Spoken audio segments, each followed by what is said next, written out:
Hey everyone, it's Mystery Girl, and I'm Missy. We are going to Clinton, Missouri to cover one of America's most infamous cold cases. A very good friend of mine is from Missouri and asked me to cover this case. We're covering Angela Marie Hammond, who has been missing since April 4th, 1991. Missing from Clinton, Missouri. Date of birth February 9th, 1971. Hair and eyes are both brown. Her height and weight is she's around 5 foot tall and 130 pounds. Angela was last heard from at around 11:45 p.m. on April 4th, 1991, when she made a call from a payphone in the area of 2nd Street and Jefferson Street in downtown Missouri. Angela was abducted while talking to her fiance at the payphone by a creep driving an older Ford F-150. Man is described as an older, dirty, bearded, white male wearing a baseball cap and overalls. Angela has never been seen from again. Angela had a small scar on her upper lip and was 4 months pregnant at the time that she was abducted. If you have any information regarding this case, please call the Clinton PD at 660-665-5661, or if you don't get a response there, please call your local authorities. Was on the phone with her fiance when she told him that a strange man was circling the parking lot in a truck. It was the last time anyone heard from Hammond, who police tonight fear may have been murdered.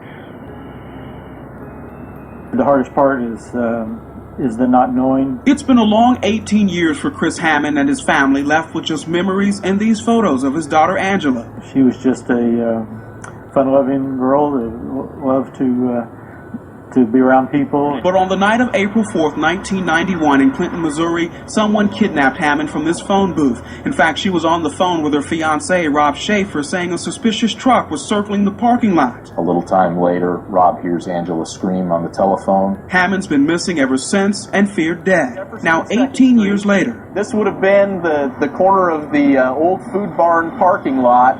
That's where that pair of phone booths would have sat. Right on the corner. Right there on the corner. Clinton Police Detective Paul Abbott says they have new momentum in the case. It's safe to say that we do have some evidence of a DNA nature. Detective Abbott's been working the case since 1995 and says through new technology, we've discovered that there is a possibility that we may have some physical evidence from the original crime scene that's still preserved and may have viable evidence that can lead us to a suspect in this case. A case that has gripped and for some even changed the feel of this small town. Prior to this, no one ever thought that anything like that could happen. And on the 18th anniversary of her disappearance and news of some possible new leads, it is a bit of encouragement to Hammond's family. It's just a case where we want to get something resolved so that we can kind of get some peace, kind of get past it. Angela did wear contacts, and her employment was as a bank clerk. She was also a college student at Missouri State University. And again, she was 4 months pregnant when she disappeared, and she was engaged at the time she went missing to Rob Schaefer. Let's go back to April 4th, 1991. At 10 p.m., Angela dropped off Rob at his home after they attended a barbecue. The picture above is Rob, her fiance. They were supposed to meet back up later after his mom got home, as he was babysitting his brother and was waiting for his mom.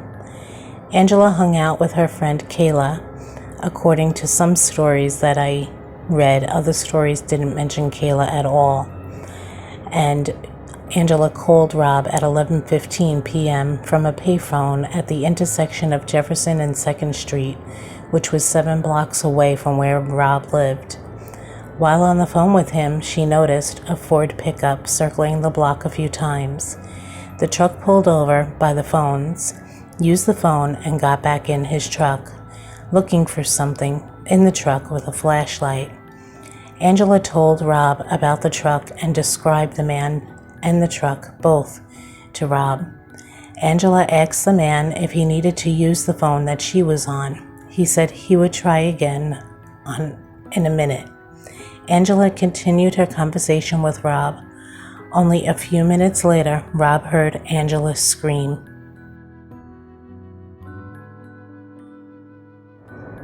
And heard the man say, "I didn't need to use the phone anyway." Rob ran out of the house and drove quickly towards the payphone. The abductor's truck sped past him, going in the opposite direction. Rob could hear Angela yelling out to him. Rob followed the truck for 2 miles when his transmission failed as he made a sharp right turn. The truck drove away and Angela and her unborn child were never seen again. An extensive search began for Angela. Investigators questioned Rob. He had a polygraph, which indicated he was telling the truth. Within a week, Rob was cleared. 2 witnesses came forward later stating they saw a truck by the payphones between 11:30 and 11:45 p.m.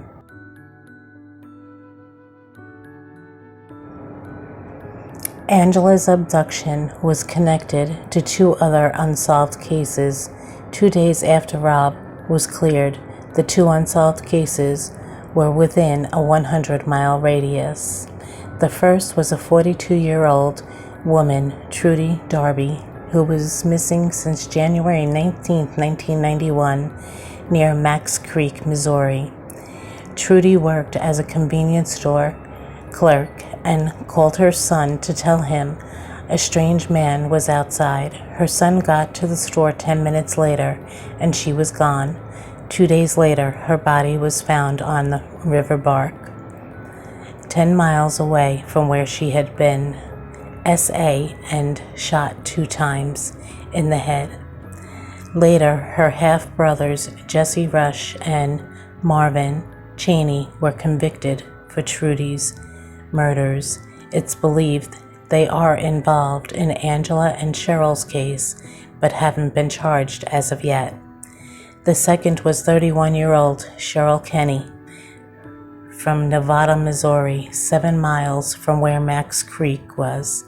February 27, 1991, she went missing after locking up the convenience store that she worked at. Her car was found abandoned in the parking lot. Angela was abducted 1 month later.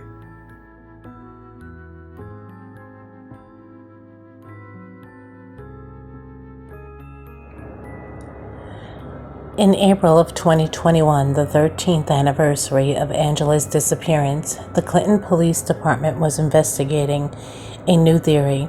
It was announced a confidential informant that helped in a narcotics operation received a cut-and-paste letter which read, "Hello, blank.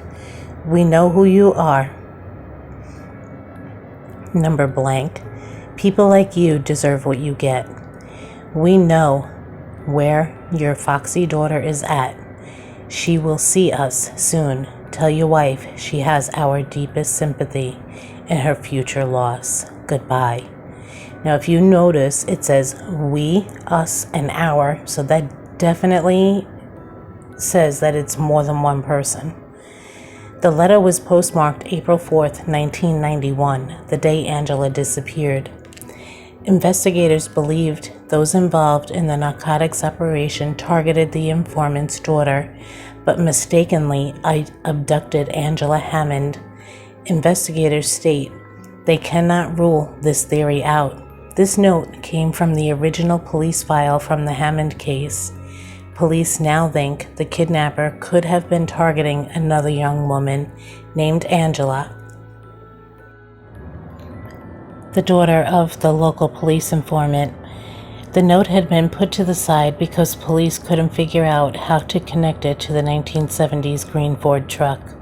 Police stated the 2 Angelas had striking similarities.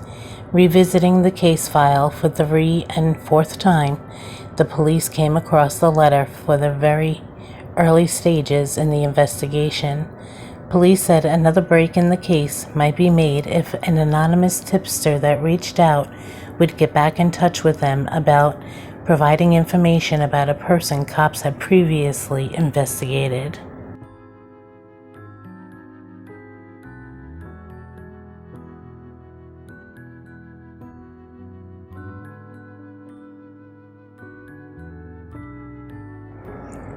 I have a few questions.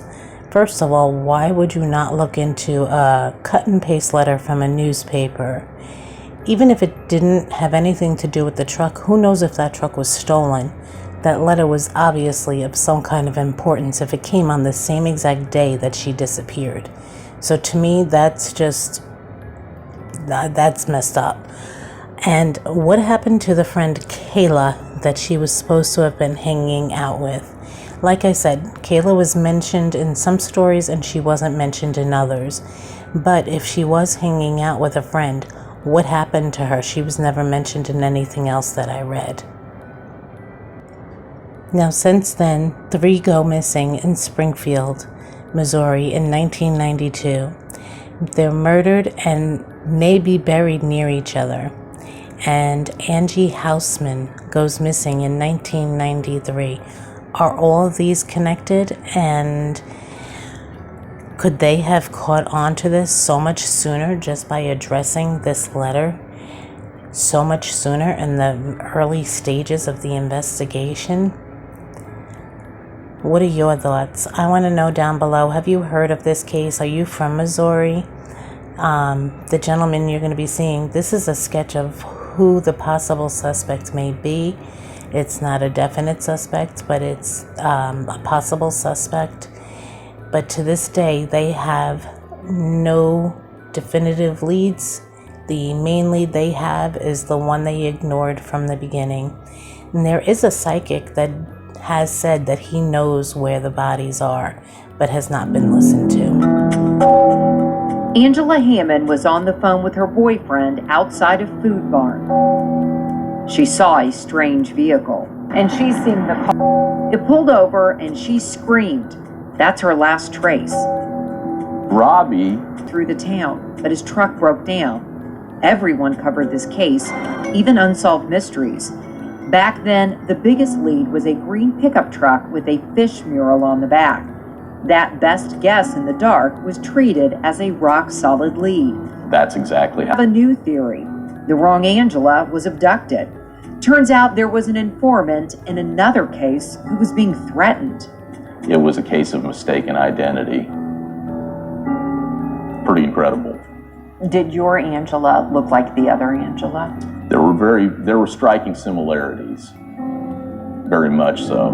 Police have released this old nasty letter sent to the informant decades ago warning him, "People like you deserve what you get. We know where your foxy daughter is at. She will see us soon." That informant's family was in Clinton, Missouri. And it was postmarked the exact date that our Angela was stolen. And that was hard to ignore. You can't understand why they would take her. Angela Hammond's mom has waited 30 years for answers. She lost her daughter and a grandchild. No, it never gets easier. You just learn to live with it. She applauds Clinton police for revealing this new theory. It recently got a boost when an anonymous tip was left on voicemail just a few months ago. Boy, we would sure like to talk to that person. We need to know what happened. We have to figure something out. I can't stress enough how important it is that if you see something, say something. If you were that caller that called that the police are asking, you can call anonymously. They're looking for you. They think what you're saying has some credibility. So please call them back. And if you have any information on Angela, please call 1-800-877-3452 or call 911. Until next time, everyone, remember, every day's a mystery.